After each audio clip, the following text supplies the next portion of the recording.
This is a debate, but I want to begin with some common ground that Dr. Caldicott and myself share. The first is neither of us have ever worked or currently work for the nuclear industry.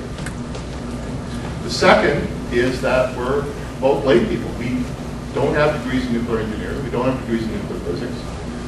Her academic background is as a medical doctor. Mine's a PhD in political science. But we both studied nuclear power issues, nuclear issues, the vast majority of our adult life. And finally, both of us oppose nuclear weapons. And in fact, I deeply respect a lot of the work that Dr. Caldicott has done on the campaign to abolish nuclear weapons. Where we differ is on the issue of nuclear power. I am not here to advocate for a specific project. If that was the case, Bruce Power would be here. I'm not here to make the business case for a nuclear reactor in Alberta. Again, that's Bruce Power's job. What I am here to do is talk about the advantages of nuclear energy, and in particular, I think we have to compare it with other electricity sources. Too much of the nuclear debate is focused on the pros and cons of nuclear power without looking at the other energy sources. As I said, both Dr. Caldicott and myself oppose nuclear weapons. We differ on the issue of nuclear power. And here I just want to begin with a brief quote from Mohammed El-Baradei, the head of the International Atomic Energy Agency, in his Nobel Peace Prize acceptance speech in 2005. The IAEA has a twin mandate: stop nuclear proliferation of weapons and promote nuclear power, a position that I share. This is what El-Baradei said. At the IAEA, we work daily on every continent to put nuclear and radiation techniques in the service of humankind. In Vietnam, farmers plant rice with greater nutritional value that was developed with IAEA assistance.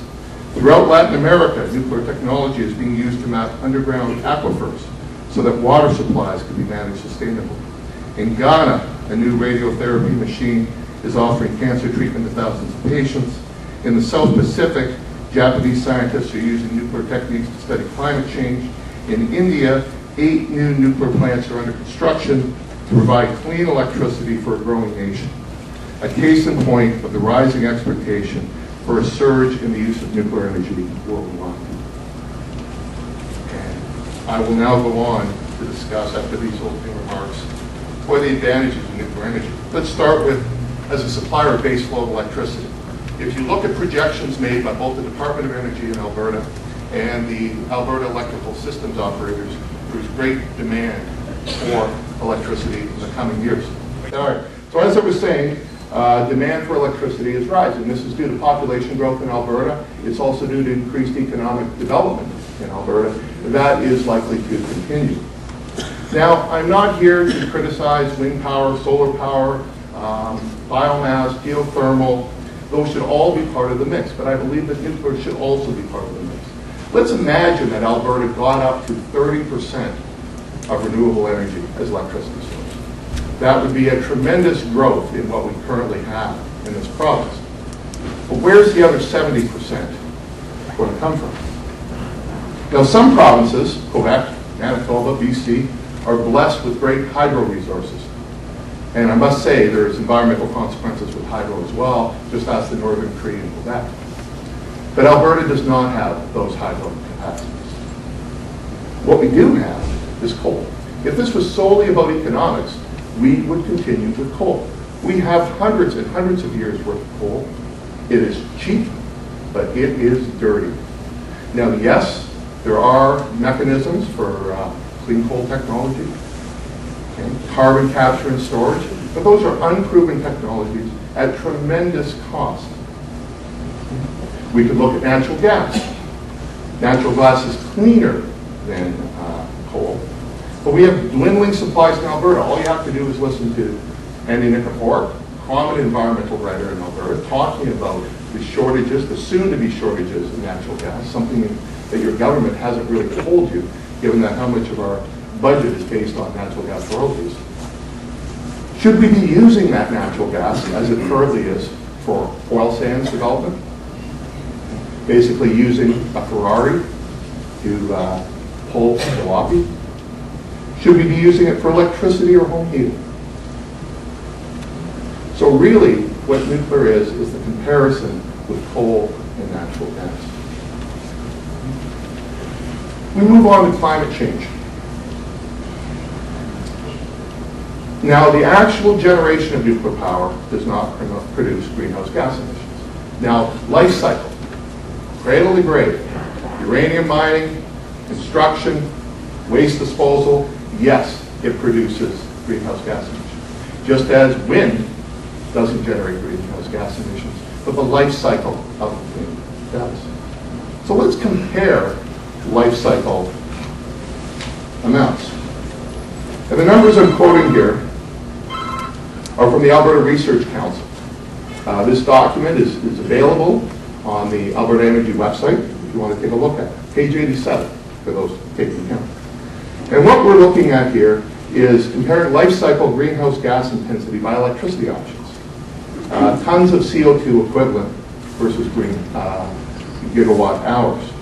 And what we see is a lot of comparisons between four categories: hydro, wind, solar, and nuclear are largely comparable. Okay? These are all estimates, but there's a pretty close range, ranging from 1 up to 34 tons of CO2 versus gigawatt hours. But then we look at three other sources: oil, natural gas, and coal. Natural gas is between 360 to 575 tons. Big difference between 1 to 30. Oil, between 700 and 800 tons. And coal is the worst at 800 to 1,000. So yes, nuclear power produces life cycle greenhouse gas emissions, but in comparative terms with wind, hydro, and solar, and far surpassing natural gas, coal, and oil. And so really, it's the climate change argument that is driving this. After all, if it was simply about the cheapest form of electricity, let's be firing up our coal plants. When we put a price on carbon, and that price on carbon is coming, whether you want to call it a carbon tax, whether you want to call it cap and trade, even the Harper government has finally realized that this is going to happen. The American government has discovered that this is going to happen. The California government has discovered this is going to happen. And we're going to see more talks about this in Copenhagen in 2 months. When we put this price on carbon, nuclear becomes cost competitive.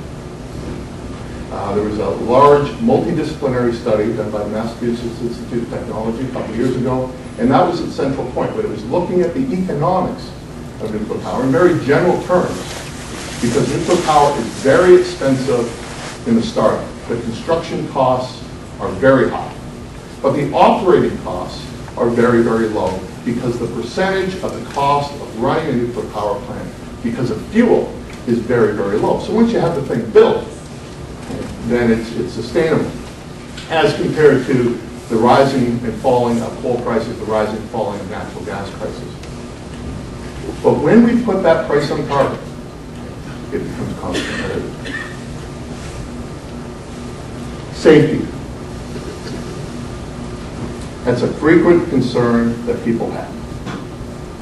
And I think some of the reason for it is Three Mile Island, Chernobyl, confusion between nuclear power, nuclear weapons. So let's talk about nuclear safety. It is a heavily regulated industry, more regulated than any other electricity source. In Canada, you've got the Canadian Nuclear Safety Commission. You've got the International Atomic Energy Agency, all of which have requirements on safety.